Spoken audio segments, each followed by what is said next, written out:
साली आधी घरवाली। सिमरन की छोटी बहन विभा माँ के होते हुए भी सिमरन के ही पीछे लगी रहती थी। सिमरन, आ गई हो तो इसे खाना खिला दो। बोल रही है तुम जब तक नहीं खाओगी ये भी नहीं खाएगी। क्या है विभा, तुम खा लिया करो ना, मुझे ऑफिस से आने में देर हो जाती है। और कोई छोटी बच्ची तो हो नहीं तुम जो खाना भी नहीं खाती हो कि दीदी आएगी तो ही खाऊंगी।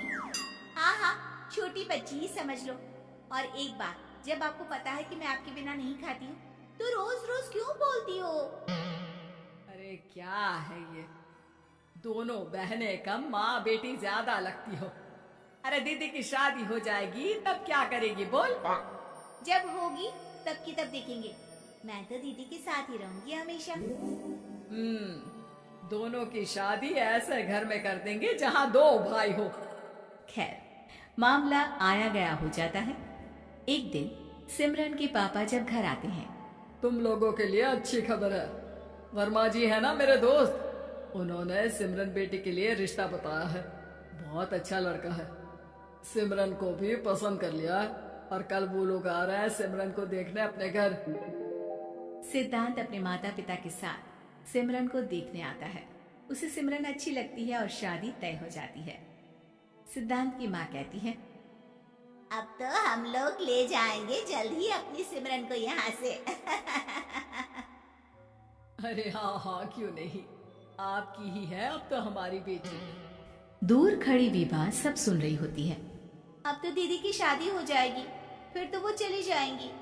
दीदी के बिना मैं कैसे रहूंगी? कुछ ना कुछ तो करना ही होगा जिससे दीदी की शादी ही ना हो। सभी के जाने के बाद क्या शादी के बाद दीदी हम लोगों के साथ नहीं रहेंगी?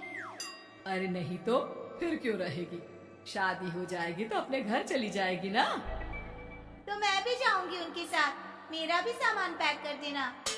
अरे कैसे बात कर रही हो विभा, दीदी के ससुराल छोटी बहन नहीं जाती। हाँ, कभी कभी जाकर मिलाना और रोज फोन पर भी बात कर लेना, ठीक है? नहीं पापा, आप तो जानते हैं मैं दीदी के बिना खाना भी नहीं खाती, ना ही मुझे उनके बिना नींद आती है। सिमरन बहन की बात सुनकर इमोशनल हो जाती है। अगले दिन से विभा खाना खाना छोड़ देती है। लोगों के लाख समझाने के बाद भी विभा ना खाती है ना ही सोती है। अंत में हार मानकर सिमरन सिद्धांत से मिलती है। सिद्धांत, मेरे मम्मी पापा ने बचपन से ही विभा और मुझे साथ रखा। वो मुझसे बहुत जुड़ी है। मुझे उसकी टेंशन रहेगी शादी के बाद, क्योंकि वो मेरे बिना नहीं रह सकती है। अरे ये तो छोटी सी बात है, वो हम लोगों के साथ हमारे घर में रह सकती है। जब उसकी अकल आ जाएगी या वो समझ जाएगी कि तुम्हारा घर वो नहीं बल्कि ये है, तो हम उसे घर छोड़ाएंगे, ठीक है? सिमरन खुश हो जाती है क्योंकि वो यही चाहती थी। वो माँ पिता से बात कर लेती है। अरे कैसी बात कर रही हो सिमरन, भला बेटी के ससुराल में हम छोटी बहन को कैसे भेज दे, जमाना क्या कहेगा? अरे तो पागल हो गया है, मना कर दे। इस शादी में इन लोगों का तो ये चलता ही रहेगा, कभी बहन यहाँ आ रही है कभी वो बहन के पास जा रही है। अरे शादी हो रही है, कोई मजाक थोड़ी ना हो रहा है ना बाबा ना। माँ कैसी बात कर रही हो, सिमरन से मैं जुड़ाव महसूस कर रहा हूँ और इतनी सी बात के लिए इतनी अच्छी लड़की को कैसे छोड़ सकता हूँ? सिद्धांत की भी जिद होती है कि वो सिर्फ सिमरन से ही शादी करेगा, और होता भी वैसा ही है। सिद्धांत और सिमरन की शादी हो जाती है और दहेज में आ जाती है विभा। शादी के बाद बुआ सास कहती है, अरे माना साली आधी घर वाली होती है, लेकिन ये क्या, तुम तो उसे घर ही ले आए। तभी चाची कहती है, सिद्धांत को तो हम लोगों ने सीधा समझा था, लेकिन सबसे तेज तो यही निकला। अरे देखो कैसे दहेज तो नहीं लिया, लेकिन साली पर कब्जा कर लिया। सिद्धांत ने इस और तो सोचा ही नहीं था, लोग उन लोगों के बारे में ऐसी भी बात करेंगे। वो वहां से चला जाता है और चुपचाप अपने कमरे में लेट जाता है। क्या हुआ सिद्धांत, तुम अचानक से परेशान हो गए, कोई बात है क्या? अरे नहीं नहीं, वो थक गया था ना, शादी की सारी तैयारी और रस्मों के बीच, सोच रहा हूँ थोड़ा आराम कर लूं। हाँ ठीक है, आप लेट जाइए, मैं विभा का बेड लगा देती हूँ जमीन पर। क्या वो यहाँ सोएगी? हाँ, बताया तो था कि उसे नींद नहीं आती मेरे बिना। तो तुम आराम से लेटो ऊपर, हम लोग नीचे बिछा लेते हैं। अरे नहीं नहीं, तुम दोनों आराम से लेटो ऊपर, मैं माँ पापा के रूम में जा रहा हूँ। सिद्धांत वहां से दूसरे कमरे में चला जाता है जहाँ सिद्धांत के पिता उससे कहते हैं, क्या बात है बेटा, तू उस कमरे में क्यों नहीं सो रहा? बहू से लड़ाई हो गई है क्या शादी के पहले दिन ही? अब नहीं पापा, वो दोनों बहनों को बात करनी थी और मुझे नींद आ रही है तो मैं यहाँ सोने चला आया। अगले दिन सिद्धांत तैयार होकर ऑफिस जाता है। ऑफिस में लंच के वक्त दोस्त कहता है, क्या बात है सिद्धांत, इतना सारा खाना एक ही दिन में? हाँ यार, वो सिमरन को खाना बनाने का शौक है तो उसी ने बनाया है।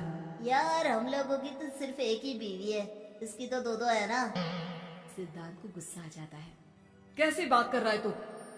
अरे तू तो भाग्यशाली है जो बीवी के साथ साथ साली भी आ गई। अरे साली लोगों की तो आधी घरवाली होती है, तुझे तो पूरी की पूरी मिल गई। सिद्धांत का पारा अब 7वें आसमान में पहुंच जाता है। वो खड़ा होकर उस लड़के से लड़ने लगता है। हाँ, मेरी शादी में मेरी बीवी के साथ मेरी साली भी आई है, ये सच है, लेकिन सिर्फ कुछ समय के लिए, क्योंकि उसने सिमरन को बचपन से ही माँ की तरह देखा और यूं अचानक वो सिमरन से अलग नहीं रह सकती थी। इसलिए सोचो, अगर मेरी बीवी उसके लिए माँ का स्थान रखती है तो मेरा दर्जा क्या हुआ? तभी वहां बॉस आ जाता है। माफ करना सिद्धांत, यहाँ इस मेंटल लेवल के लोग हैं, जरूरी नहीं साली सिर्फ आधी घरवाली ही हो, कभी वो छोटी बहन तो कभी बेटी भी होती है। वेल डन सिद्धांत। सिद्धांत को अब ऑफिस में कोई कुछ नहीं कहता, लेकिन आस पड़ोस का वो तो वही हाल रहता है।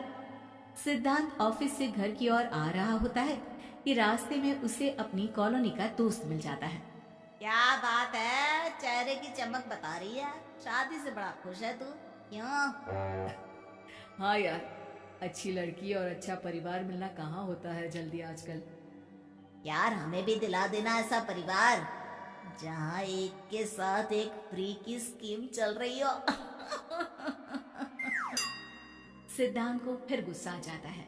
वो दोस्त को मारने के लिए हाथ उठाता ही है कि वहां विभा आ जाती है।